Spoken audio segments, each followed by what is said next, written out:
we ain't seen nothing yet. This is just the beginning, just a precursor for what is actually coming. And it's coming pretty quickly, folks. By September, I think things are going to be really starting to be noticed by people.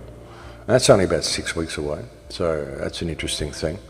By the end of next year, I think we're going to be living in a pretty different reality. You know, I doubt that I'll ever be travelling again. I don't think travel is going to be possible anymore. There'll just be one national carrier, one international carrier. It'll all be government controlled. They'll want all sorts of tests and temperature checks and all sorts of things in order to enter the plane. You'll have to have your COVID pass. So, yeah, I think now's the time for people to start stockpiling food and to start really examining their plan Bs and making sure they've got a plan B in place. That's the grim reality of the situation, folks. You know, you've got to have a plan B. I mean, sure, I see this as a huge opportunity to wake people up and a huge opportunity for human freedom. But by the same token, you've got to face the likelihood that a lot of people are simply not going to wake up. This is a war, folks. There's a war going on, and it's been waged for a long time. It's a war that's being waged, against us by the controlling hand. It's a war of depopulation. The interface that we can actually use to combat this war is the government system, the politicians.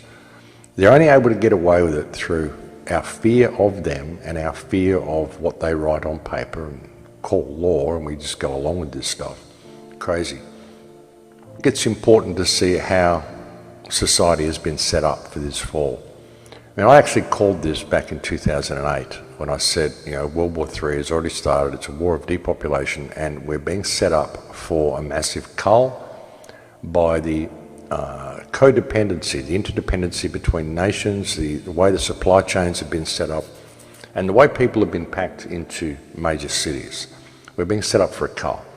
And we've got to that point now. I've been warning people. I've been saying, look, there's a train coming, and you've got to get off the tracks. And people are still on the tracks, still arguing about the shape of the tracks or whatever. And the train is hit now.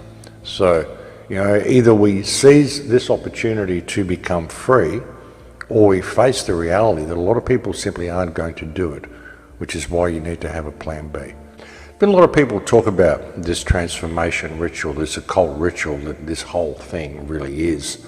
There was a great report that came out by Truth Stream Media a couple of months ago, which talked about the transformation ritual, the cleansing, the isolation, the wearing of masks, all to what they do to slaves when they transition them into a new reality. And once you go into that new reality, you can never go back to the old reality.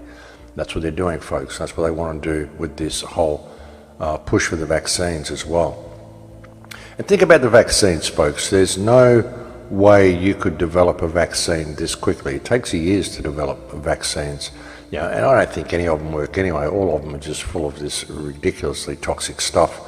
Even to support the whole concept of vaccines, you've got to support germ theory, which I don't. So, I think there's a lot to be said for that. But anyway, if the virus was really as contagious as they say, so contagious that they're going to make you wear a mask, surely they could just take a sample of your breath. Surely they could just take a little swab of saliva from the corner of your mouth and they could test it to see what viral load you had in your body. They would be able to identify it from that. The fact that they need to stick these swabs all the way up your nose, but they're asking you to wear masks at the same time, this is very contradictory, folks. You look at what Trump's doing, folks. Trump pulled funding from the WHO. He gave it straight to Gavi. Gavi operates with great transparency, and as the coronavirus has shown, there are no borders. It doesn't discriminate.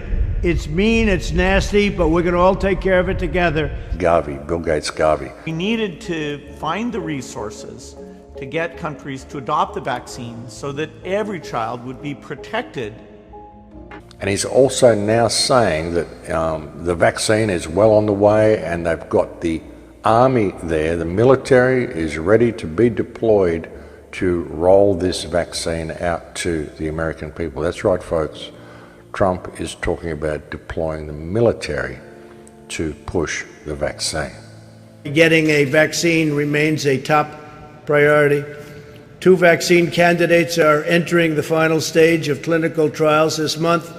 This was achieved in record time. It used to be years before you were in a position like we are right now.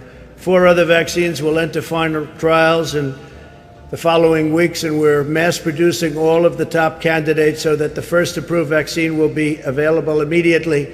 And logistically, we have the military ready to go. We have great people, logistic military people, a wonderful general who's waiting for the vaccine so they can distribute it in record time. That's what's going to happen. So our military is all set to go. We will deliver a vaccine, therapeutics, whatever it is necessary, and defeat the virus once and for all. You know, a while ago, Trump was saying he wouldn't wear a mask, and now he's wearing masks. He was speaking out against this, and then he backtracked. I mean, either they've gotten to him or he's been a player from the beginning, which I would suspect has been the case. You know, the support that he's put behind Israel. I mean, his daughter's married to Jared Kushner, for God's sake. I mean, you know, and now he's really pushing this vaccine, and he's funding Gavi, and he's even saying they're going to use the military to deploy the vaccine. You can't make this stuff up, folks. They're just using anything they can and saying it's a COVID death.